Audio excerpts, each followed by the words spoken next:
It's been a while. Welcome back. And it feels like Christmas Day, October 3rd. Been looking forward to this one for a while, ever since, apparently it's been 150 days since I've last seen the Bruins play a game that matters. Preseason's good and all, but it's just not like the real thing. We have a heavyweight tilt to look forward to tonight. We have the defending Stanley Cup champion Washington Capitals with the visiting Boston Bruins coming into town on banner raising night. Capitals raise their Stanley Cup banner.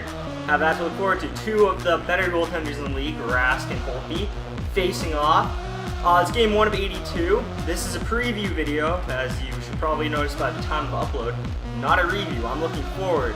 And also, there's some stuff I need to go over, like the lines the Bruins have. They announced their lines, their roster, what I think of it. But just want you guys to appreciate the fact that hockey is back. We all get to enjoy the beautiful game. And one thing that I noticed that was interesting that I didn't really realize until writing on the board, Bruins finished with a better record than the Capitals last year. Capitals won their division. Our record wasn't good enough to win ours. We had 112 points, 50 wins. They had 105, 49 wins. Both very good teams. We're in for a treat tonight. Okay, so here are the forwards for your opening night against the Capitals. Bergeron, Marchand, Pastrnak, one of the best lines in hockey, if not the best line. It might not be as dominant tonight. You have Bergeron, who didn't play a single preseason game. Got him wondering how his conditioning is, how his legs are going to be. Might not be fully up to speed yet, so it's going to be very interesting to see how that goes. Then you have DeBrusk, Krejci, and Heinen, which the right wing spot on this line was up in the air for a while, but Danton Heinen had a decent camp, a decent preseason, and he got into the top 6. Personally, if you watch my videos, you know I prefer Heinen up here and Pastrnak up here. Not because Heinen's better, but because Pastrnak will give this line a little more bounce, which I think it needs, while Marchand and Bergeron, I think, can carry a lesser right wing like Heinen. And I like Danton Heinen. I think he's more of a third liner, though. But the Bruins don't have too much depth on the right wing side. So really, after Pastrnak, you don't got much. So that's why Heinen's in our top 6. The third line is where you get interesting. Only one of these guys consistently played on the third line last year, and that's Backes. Mainly because Donato played 12 games in his NHL career before tonight, and Kuraly was centering the fourth line. So, very new look. You're hoping Kuraly can have as good of a year as Riley Nash did last year. Kuraly is a much better skater, so we have that to look forward to, but I'm not sure the mind is there yet, which it might be a learning process and kind of tough for him. But I am actually pretty optimistic for Sean Kuraly. Donato, on the other hand, I think can bag 30 goals this year. Will he? Don't know. But I think he can. I think that's a good spot for him as a depth forward. You need depth scoring to be successful in this league, and Ryan Donato can hopefully provide that. Backes on the third line is fine with me. I'm not a big fan of the Backes contract, but for playing purposes, I'd say third line right wing is probably a good fit for him. If I wouldn't mind seeing him on the fourth line and getting like Bajorkin into the third line just to give it a little more pop. I don't really look at cap hit where putting someone in the lineup. You got the players, you play them where you feel they fit. I feel like Backes would fit on the fourth line and Bajork third line right wing. But Bajork might not be ready. He only played one preseason game, so he's probably not ready yet. And now we move on to the fourth line, where you got only one person from last year's fourth line, and that's Noel Acciari. Tim Schaller is in Vancouver, and Kuraly has been promoted to the third line. So Acciari has to carry Nordstrom and Wagner. What I know about them is hard-nosed players. Wagner, tons of hits last year. You like to see that from your fourth line, physical play. And if you're not, I don't think he was leading, but he was up there, and you only play like 10 minutes a night, that says something about how you play. Nordstrom I know less about. I didn't watch all the preseason, I watched some of it, so I'm kind of interested to see what he brings to the table tonight. I think the fourth line's fine until proven it's not fine, because the fourth line is supposed to just not let goals get scored on them and bring energy to the ice. If they get goals, that's extra, and I think it's a serviceable fourth.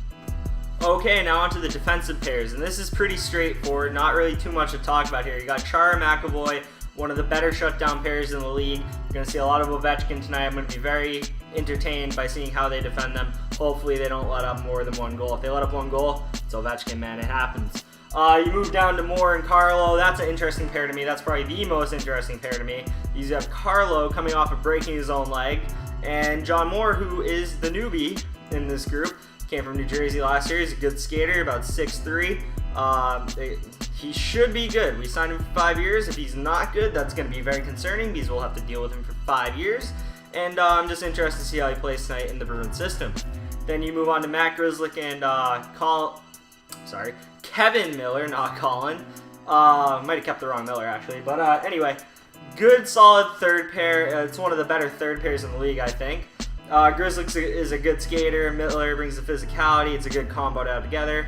And yeah, it's a pretty good pair. One thing you might see, since Grzelcyk didn't play a lot, you might see the rookie tomorrow night against the Sabres, Urho Vakanainen. Urho, let's just call him Urho. It makes it a lot more simpler for me. I'm going to be very interested to see if he plays tomorrow. I hope he does, and since Grzelcyk didn't play a lot of the preseason, conditioning reasons is why Urho might be in tomorrow.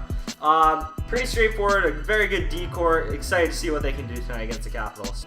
Okay, something to look at quickly here is the power play units tweeted out by Fluto Shinzawa. Now, he didn't specify where specifically they were playing, like left wing, right wing, point, or anything like that, so I had to assume. So for the first one, you got Bergeron centering it, no shocker there. Marchand playing opposite side, so he can rip one-timers, and Donato on the left wing. Donato will probably camp out in front of the net for tips, rebounds. He's got really quick hands, all offense, so he's probably a good fit on that unit. Pasternak at the point to rip one-timers. Then you got Grzelcyk, who you can make an argument McAvoy should probably be there. But Grzelcyk's a good skater, good offensive guy, doesn't really make mistakes, so he'll just keep the puck in the zone, make smart decisions for the other four offensive talents to get it going. One thing that's interesting is Urho Vakanainen took over the power play 1 duties 2 days ago in practice before Grzelcyk was fully able to. So I'm wondering if Vakanainen does play tomorrow, that he'll be not quarterbacking, but just be on the first power play unit just to be there, like Grzelcyk if Grzelcyk's not playing. Then you go to the second unit, which had to assume where they were too. Backes at center. I think Krejci's pretty good at the point on the power play, so I think that's a good fit for him there. You got DeBrusk playing kind of like Marchand opposite side, so he can rip one-timers, get shots off, because DeBrusk is probably your most dangerous forward on that line, in my opinion. You can make arguments Krejci or McAvoy, but I think DeBrusk probably takes it on that one. Not really sure who's going to possess the puck more, McAvoy or Krejci, but I trust both, and I think both are sure-handed. I think that's fine for a second power play unit. You got Backes and Heinen. I think they'll just camp out in front of the net, look for quick passes. I think it's fine for a second unit. You really just want to focus on the first unit, load it up, and have them score. That way the second unit doesn't even have to come out. Okay, now I have 3 keys to the game tonight. Number 1, a quick start.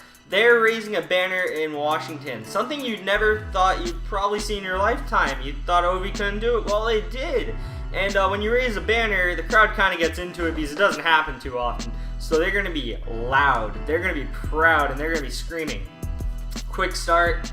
Get the momentum your way. Remind them it's a new year. Kick them. Literally just kick them in the crotch and go. That's what you got to do. They just celebrate. You kick them and run. Because if you don't, you're going to have a bad night if you let the crowd take over. Number 2, depth scoring. By depth scoring, I mean anyone but the first line.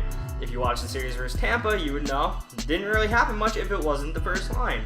So this year, I want to see more than just the first line scoring more often. I know they can do it in the regular season, but it's good to get a good start with the depth. Like the third line getting a goal would be big. If the fourth line got a goal, that'd be huge. Donato from Corrali would be huge. It would get people off the backs of Corrali for beating out prospects, I guess, because a lot of people want to see prospects in the third line role. But, you know, depth scoring, it's important. And third, limit defensive breakdowns. Early in the season, mistakes are made. It's just sloppier hockey than you're used to seeing. People aren't used to playing with new people. Like, for instance, John Moore could have a sloppy night because he's never really played much with Brandon Carlo. That's who he's playing with. And, you know, when that happens, you're not always in the right spot. You're not used to playing with certain people. You don't know their tendencies. There's more defensive breakdowns. So you got to limit that tonight. Otherwise, people like Ovechkin will pick on you. It's just how it goes. And those 3 things are done and accomplished. Should be walking out of here with a W tonight. That'd be huge to start the year. Last but not least, here's my completely unbiased prediction. I'm going to say Bruins upset the Capitals on banner raising night. 4-2, game-winning goal from the depth scoring, Ryan Donato. And yeah, that's all I have for the preview today. I hope you enjoyed me going over the lines, power play units, what I think will happen, keys to the game and all that. I enjoy doing this. Not sure how often I'll make preview videos. I don't think I'll make them for every game. If I do, they'll be a lot shorter than this. Had a lot to go over with the new lines and all that. If you like the Bruins and you like my coverage of them, hit like, hit subscribe if you want to follow me throughout the future of the season. I'm going to be covering all games. It should be a good year. I'm going to enjoy doing this, and hopefully I'll see you next time. Peace.